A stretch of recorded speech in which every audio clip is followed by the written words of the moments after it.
Welcome to the Compact Murder Podcast from compactmurder.com, the show where we explore murders, murderers, serial killers, and assassinations. This is episode 40, Jeffrey Dahmer.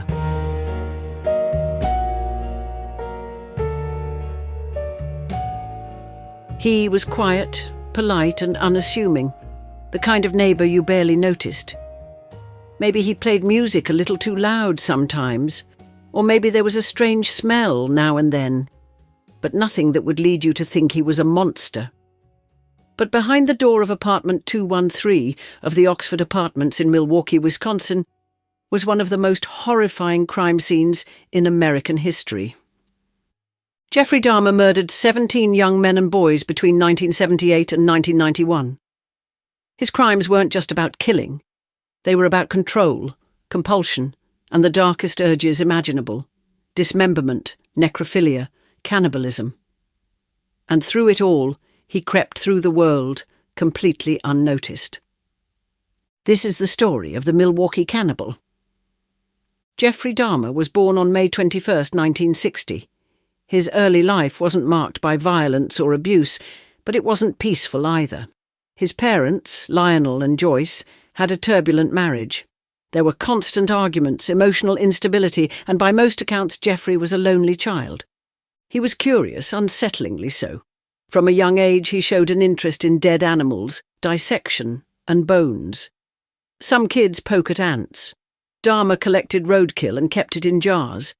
By the time he hit his teens, he'd become withdrawn and was already beginning to associate death with arousal.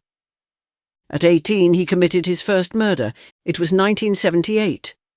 Stephen Hicks, a young hitchhiker, agreed to come back to Dahmer's home for drinks. When Stephen tried to leave, Dahmer didn't let him.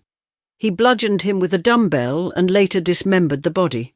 He buried some parts in the yard and scattered others in the woods. Then for nearly a decade, nothing. No more murders. Not yet. Throughout the 1980s, Dahmer attempted to establish something resembling a normal life. He joined the army. That didn't last. He drifted between jobs, battled alcoholism, and kept to himself. But the fantasies, the urges, they never went away. In 1987, the killing resumed. That year he murdered Stephen Twomey in a hotel room. He claimed he didn't remember doing it. But from that point on, it became a pattern. He'd lure young men to his home with promises of money or companionship. Many were drugged, then strangled. What followed was what truly shocked the world. Dahmer kept body parts. He posed corpses. He performed acts of necrophilia. He stored skulls in his apartment, preserved organs in his fridge. In some cases, he cooked and ate parts of his victims. He told investigators that eating them made him feel like they'd never leave him. By 1991, his murders had accelerated. 8 victims that year alone, one after another. All of them disappeared quietly, and still no one stopped him. There were warning signs. His neighbours reported strange smells like rotting meat, they said. They heard screams, saw odd behaviour. But it wasn't until one horrifying missed opportunity that the full extent of the tragedy became clear. In May 1991, a 14-year-old boy named Conorak Synthesomphone was seen running from Dahmer's apartment. He was naked, bleeding, and clearly in distress. Neighbours called the police. But when officers arrived, Dahmer convinced them it was just a lover's quarrel, that the boy was his 19-year-old partner.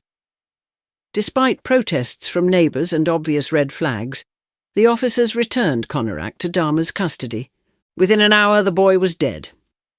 It's one of the most shocking failures in modern policing, a moment that could have ended Dahmer's killing spree. But instead, it allowed it to continue. And then finally someone escaped.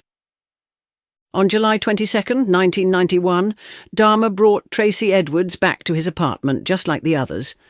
But Edwards managed to fight back. He escaped and flagged down the police. When officers entered Dahmer's apartment, they found photographs. Bones, human remains in acid, a severed head in the fridge, organs wrapped like leftovers, a 57-gallon drum full of body parts. It was a scene so nightmarish that seasoned detectives had to leave the room. Dahmer was arrested on the spot.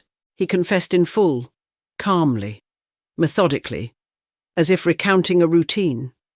He admitted to 17 murders, detailed all of them, the names, the methods, the trophies.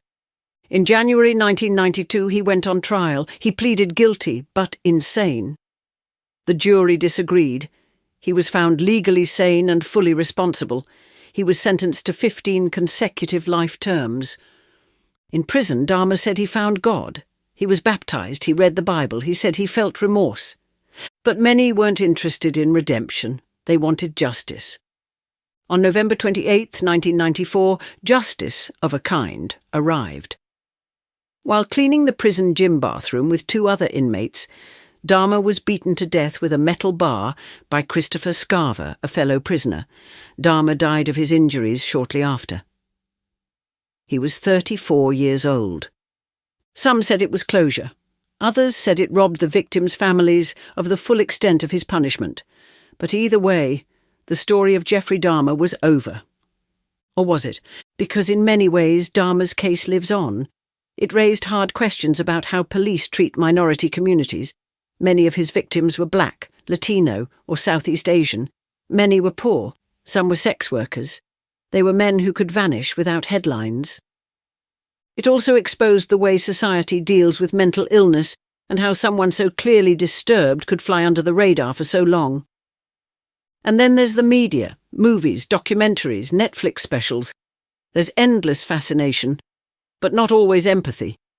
The families of Dahmer's victims have criticised how their sons and brothers have been reduced to background characters in the Jeffrey Dahmer show. We must never forget that they were real people. Tony Hughes, Konarak Synthesomphone, Jeremiah Weinberger, Oliver Lacey, Joseph Braidhoft, and many more. Their lives were taken in the most horrific ways imaginable. Dahmer's name might be the one we remember, but it's their names we should speak. In the end, Jeffrey Dahmer's story is not just about a killer. It's about the victims, about the neighbours who tried to raise the alarm, about the police who didn't listen, about how evil doesn't always look like a monster. Sometimes it looks like the guy next door.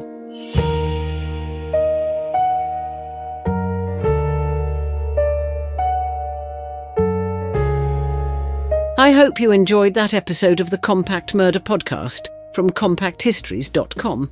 If you did, why not leave us a review wherever you get your podcasts?